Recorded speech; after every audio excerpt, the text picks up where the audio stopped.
ಶಿರಸಿ ನಗರದ ಕೊಳಚೆ ನೀರನ್ನ ಮರಾಠಿಕೊಪ್ಪದ ಮೂಲಕ ಪುಟ್ಟನ ಮನೆಗೆ ಬಿಡಲಾಗುತ್ತಿದ್ದು ಸ್ಥಳೀಯ ನಿವಾಸಿಗಳು ಪರದಾಡುವಂತಹ ಸ್ಥಿತಿ ನಿರ್ಮಾಣವಾಗಿದೆ. ಈ ಬಗ್ಗೆ ಹಲವು ಬಾರಿ ನಗರಸಭೆ ಗಮನಕ್ಕೆ ತಂದರೂ ಕ್ಯಾರೆ ಎನ್ನುತ್ತಿಲ್ಲ ಎಂದು ಸ್ಥಳೀಯ ನಿವಾಸಿಗಳು ಆಕ್ರೋಶವನ್ನು ವ್ಯಕ್ತಪಡಿಸಿದ್ದಾರೆ.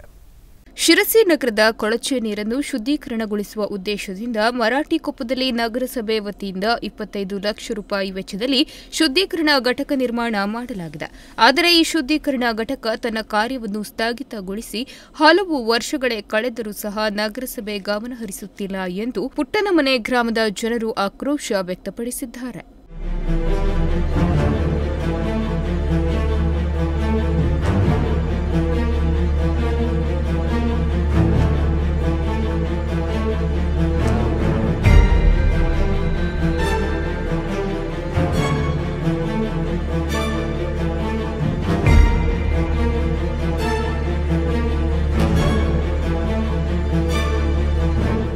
ನಗರದ ಕೊಳಚೆ ನೀರನ್ನು ಶುದ್ಧೀಕರಣಗೊಳಿಸದೆ ಹಾಗೆಯೇ ಪುಟ್ಟನಮನೆ ಗ್ರಾಮಕ್ಕೆ ಬಿಡಲಾಗುತ್ತಿದೆ. ಇದರಿಂದ ಪುಟ್ಟನಮನೆ ಗ್ರಾಮದಲ್ಲಿ ರೈತರು ಕೃಷಿ ಮಾಡಲು ಆಗದ ಸ್ಥಿತಿ ನಿರ್ಮಾಣವಾಗಿದೆ.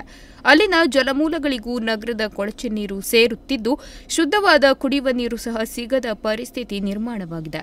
ಅಲ್ಲದೆ ಪುಟ್ಟನಮನೆ ಗ್ರಾಮದ ಮೂಲಕ ಈ ಕೊಳಚೆ ನೀರು ಶಾಲ್ಮಲಾ ನದಿಯನ್ನು ಸೇರುತ್ತದೆ. ಇದರಿಂದ ಜಲಮೂಲಗಳು ಕಲುಷಿತಗೊಳ್ಳುತ್ತಿದೆ ಎಂದು ಗ್ರಾಮಸ್ಥರು ಬೇಸರ ವ್ಯಕ್ತಪಡಿಸಿದ್ದಾರೆ.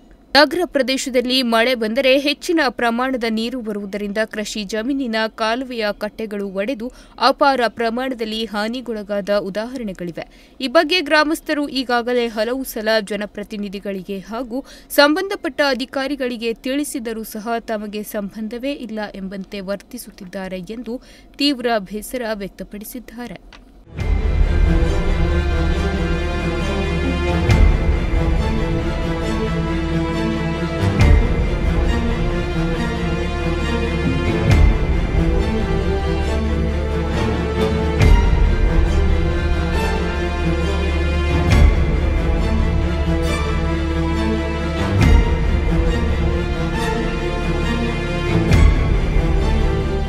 ಮಂಗಳವಾರ ನಗರ ಪ್ರದೇಶದಲ್ಲಿ ಸುರಿದ ಮಳೆಗೆ ಭಾರೀ ಪ್ರಮಾಣದಲ್ಲಿ ಕೊಳಚೆ ನೀರು ಪುಟ್ಟನಮನೆ ಗ್ರಾಮಕ್ಕೆ ಬಂದು ಕೃಷಿ ತೋಟದಲ್ಲಿ ಕೆಲಸ ಮಾಡಲು ಆಗದ ಸ್ಥಿತಿ ನಿರ್ಮಾಣವಾಗಿದೆ.